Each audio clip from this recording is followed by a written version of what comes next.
Me a lot, especially after, next year. I was like, man, surely there's not 1,000 receivers out there better than me. I was like, man, I'm not that good.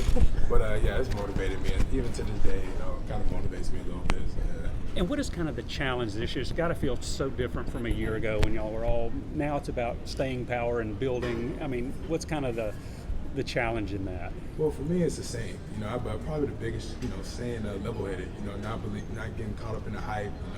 Having that same mentality as last year, which is playing hard. I feel like we played every game hard. No matter what the score was. So just playing hard. Representing that T well.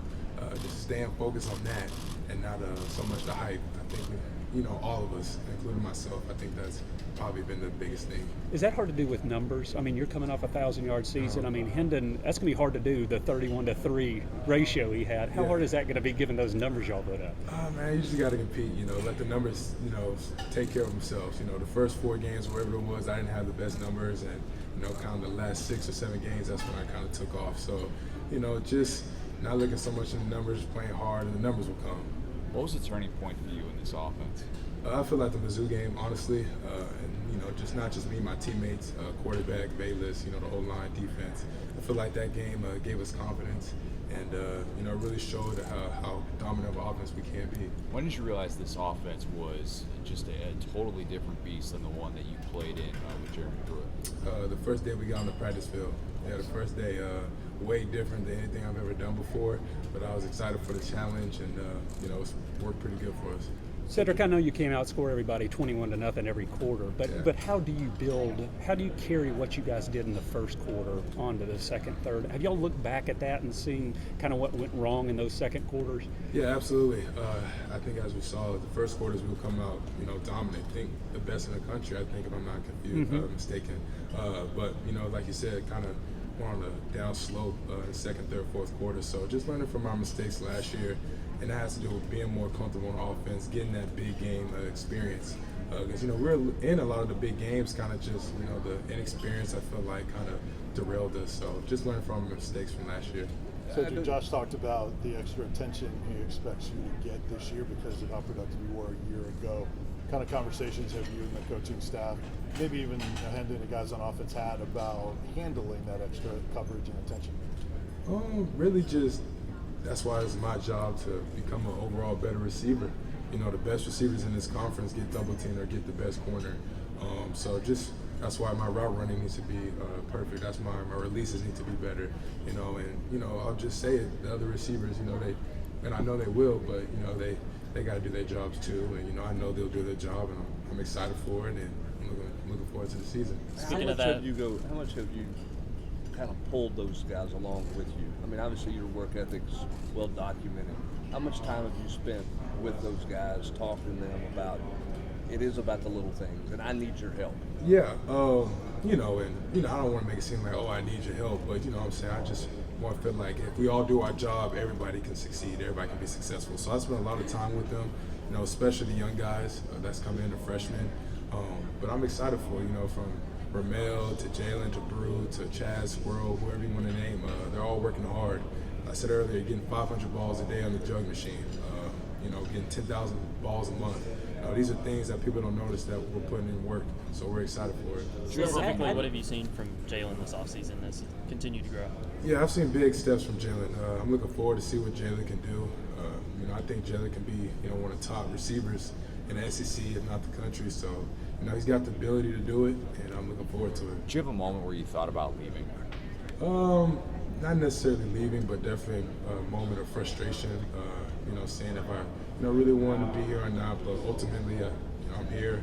It's paid off for me, and I'm excited for it. When was that moment of frustration for you? Probably the COVID year. Everything going on, not knowing who the coach is going to be. Just not playing as much as I feel like I should have.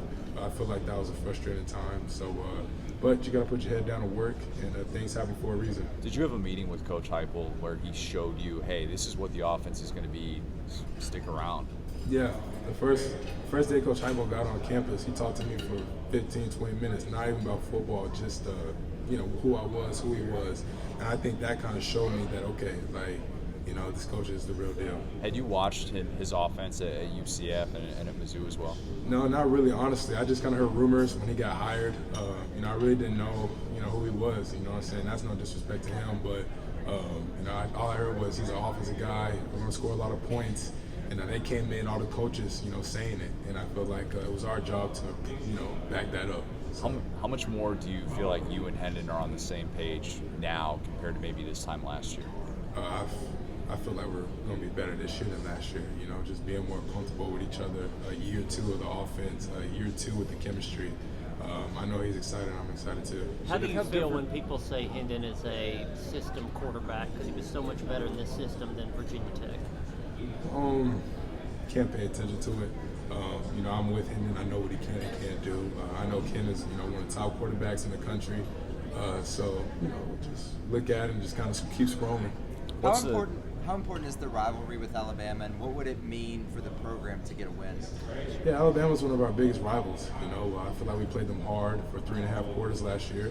You know, gave it our all, but like that inexperience that we had last year. So this year, you know, we're going to throw our best swing at them and let the cards fall. Did y'all learn something from that game last year that you think makes a difference this year? Yeah, absolutely. I kind of touched on it, the little things. You know, can't jump off sides, can't get unnecessary penalties and stuff like that. So with a good team like them, they'll take advantage of it. Cedric, how different is your life now? I mean, you just got back from New York, Yeah. you know, and spending some time up there. I mean, how different is life for you now than it was 18 months ago or 14 months ago? Can you put it in perspective?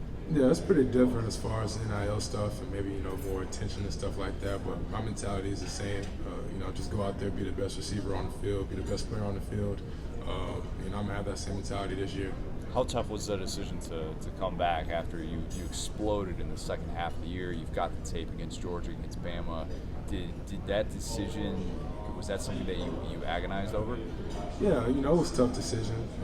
You know, talked to it with the coach, talked to my family. And overall, it's my decision at the end of the day. You know, I had to look at, you know, what were the advantages, the pros and cons of coming back. So, you know, I feel like there's some things I had to prove left at Tennessee, so that's what ultimately made this decision. What did you want to prove? I just want to, you know, Tennessee hasn't really had as much success as the fans and as I feel like we should have, and I feel like this year will give us you know, a great opportunity. And also, I just want to develop as an overall receiver, you know, get better at some things in my game that people don't have to, you know, try to knick-knack and stuff like that. So yeah. The shoulder shrug celebration, the last dance. Yeah. Are you sticking with that this year? Absolutely, it's the signature. Did you just start that last year? Or was that 2020 as well? No, I just started last year, 2021. I think the last dance came out like the year before, and I thought it was the coolest thing. So I don't know why it just kind of came to me in the end zone. I liked it. So yeah. You can't get flagged for it too, right? It's real quick. So yeah. How much do you know of Brew McCoy's game, and what can he give you guys? Man, I feel like Brew can give us a lot. You know, he's a big receiver like me. He can run. You know, has good hands. You know, bruiser. So I think Brew's going to be very dominant for us this year. The game against Kentucky has gotten a lot more contentious in recent years. Just what is that? Why so, and what's that rivalry mean to you? Yeah, it's huge, man. Like, I wasn't expecting that last year from the fan base. You know, it was packed. You know, it was loud. You know, Kentucky was competitive. So, you know, they're a great team. They had great players over there. So I'm looking forward to playing them this year as well. Where's this offense better in year two? Just being more comfortable. Going to be able to go even faster, which may be hard to believe, but being able to go faster. Learning from our mistakes last year. I don't think you'll see as much inexperience as you did last year. So I think those are the steps we're going to take. You got a late offer from Tennessee, right, in the recruiting process. Yeah. You thought about, you know, the sliding doors and, you know, where else you could have ended up at? Like, where was how late did that decision really kind of come for you to pick Tennessee? It was a couple of days before signing day, man. Didn't really know where I was going to go. You know, Tennessee kind of, you know, came, like I said, a couple of days before. So, you know, I was going to either have to walk on somewhere or do something, weigh my other options. But yeah, I didn't really have much options. So I said, I guess I was meant to wear the orange and white, and that's what kind of went into my decision to stay a couple of years ago. You know what I'm saying? So. Where would you have wanted to walk on? Not sure. You know, not really too sure. I had to weigh my options back at the time. So yeah. Was that surprising? I think you had a pretty big senior year. You were playing at a pretty big high school, Bishop Warren. Was that surprising that you didn't get more attention? Yeah, it was. You know, sometimes, you know, players like me can get lost up in the recruiting scheme. You know what I'm saying? You know, the late bloomers. Sometimes we get lost caught up, but, you know, it paid off now. So I don't think those 1,000 guys that are in front of me, I don't know what they're doing now. But I mean, does that still motivate you to say that you set up there you have more to prove, this team has more to prove? Are you still motivated by kind of your path and how you got to this point? Yeah, absolutely. I'm not a guy that's going to say much. I'm not a guy that's going to respond. But I see it. I see what people say. But I can't focus on that. I play my game. I let it speak for itself. And I feel like it's more of an inspiration thing, especially the high school kids. If you, no matter if you're a 2-3 star, all you need is one team to take a chance. And even, some of the young guys in the room, in Tennessee, I didn't play a lot till last year. I had to go 4 years before I played a lot. You know what I'm saying? Sometimes you just got to pay your dues. So I tell them, even if you're not playing the earliest, don't go on the transfer portal. Don't go to, just stick it out, grind, compete, because you're going to have to compete wherever you go. So I think you recently retweeted a top 10 list of receivers that didn't have you on it. Or you said you don't look for that stuff, or do you try to look for some of that motivational stuff, or is it just someone sends it to you and you see it? Just retweeted it. Is there? I know you say you don't get too caught up in it, but is there one thing that you've routinely heard about, maybe what you lack or what you don't have, that makes you laugh?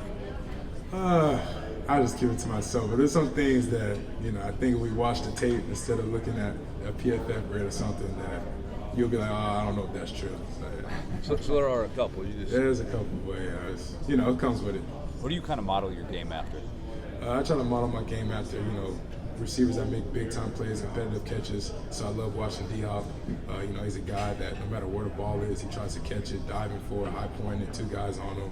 That Super Bowl, that Hail Mary catch he had against the Bills, whatever, went up over 3 guys, that's something I feel like I can do too. So just watching guys that high point the ball, that play physical, I try to watch those receivers. You mentioned to him the Missouri game where it all kind of clicked. Do you remember kind of the next day? I mean, was there a moment where you went, this is legit, like this is really going to work? I mean, it's, we can see what it's all about now. Yeah, I mean, obviously next day when to Coach Burns at the time, the goalish, we watched the film, and you could just see it. We scored points so fast, and it's like, okay, what they said was working. So as long as we do what we're told, it's going to work. So I feel like that was a turning point. Was there a shift? It felt like that they tried to force the ball to do more after that Florida game. Did you sense that some things schematically were done different to try to get you the ball, to get the offense going? Yeah, absolutely. I'll be honest. After the Florida game, I asked Burns, I said, hey, I want to get more involved in the offense. I want you guys to trust me more. And he liked the confidence. He said, I agree. And I feel like that's why it took off.